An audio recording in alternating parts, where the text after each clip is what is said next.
Você é um aluno fraquinho. Esse texto foi publicado no blog em junho de 2015. Desprezando qualquer forma de barreira psicológica ou patológica que possa impedir que um aluno obtenha um aprendizado satisfatório sobre matemática, o que determina um aluno fraquinho? O que é um aluno fraquinho? Ou você é um professor fraquinho? Já ouvi muito, ele é um aluno fraquinho, tanto por professores que já convivi profissionalmente, como também por outros alunos mais avançados.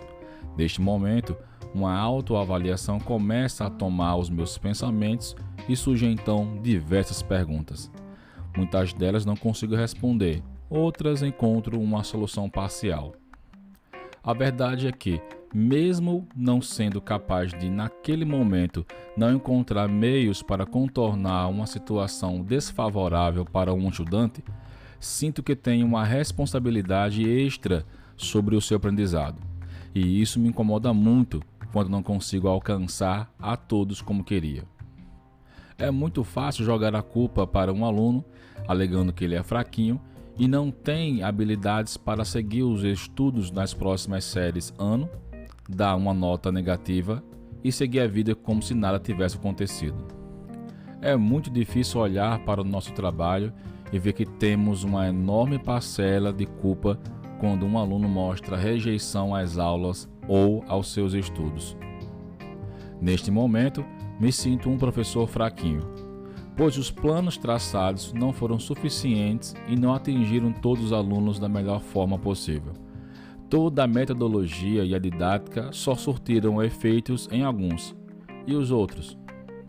Não importa se o aluno tem um grau de desinteresse pela disciplina ou ainda pelos estudos. Não importa se ele não carrega consigo a sua consciência do que significa ser um verdadeiro estudante.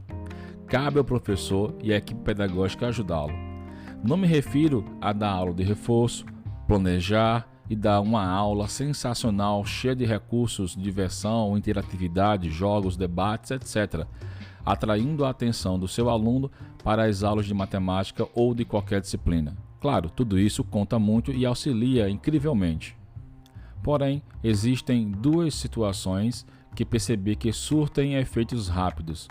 Tais fatores trazem bons resultados, principalmente para aqueles não atingidos por outras metodologias diretas e indiretas aplicadas em sala de aula.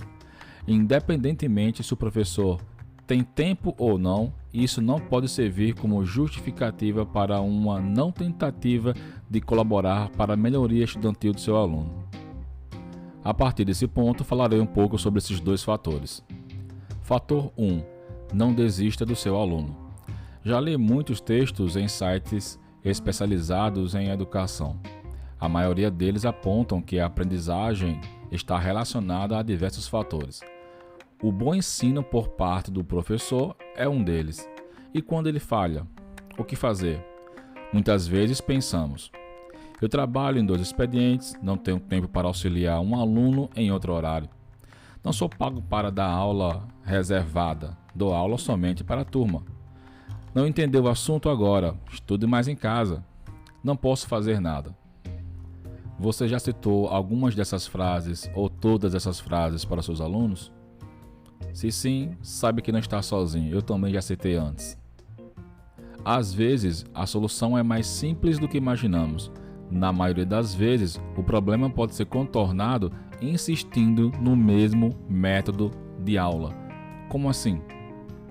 Seja uma aula teórica tradicional, utilizando novas tecnologias ou com objetos de aprendizagem lúdicos, não desista de seu aluno e não deixe que ele perceba sua fraqueza por não saber lidar com essa situação. Sou professor do 6º ano do Ensino Fundamental 2 ao 3º ano do Ensino Médio e todo dia lido com situações que me deixam, entre aspas, sem saída. Durante o primeiro bimestre de 2015, um aluno do 6º ano lutava incansavelmente para entender um conteúdo, relativamente simples para nós, mas para ele não. A única alternativa que apliquei nos momentos em sala de aula foi insistir em explicações mais detalhadas ainda. No final do bimestre, a avaliação deste aluno coincidiu com meu aniversário. E nesse dia, ao informar a sua nota, uma nota 9, recebi uma cartinha que me fez chorar. O final da carta dizia assim, abre aspas, obrigado por não desistir de mim. Foi um grande presente eu ouvir essa frase. Eu não tenho certeza qual era o conteúdo que esse aluno tinha tanta dificuldade, tanto é que eu nem descrevi no texto aqui no blog. Mas nesse momento eu tenho uma grande lembrança, uma forte lembrança, que era comparações de frações, alguns conceitos de frações e comparação de frações. Mas por que forte lembrança? Porque nesse dia eu levei uma caixa de Lego para a sala de aula.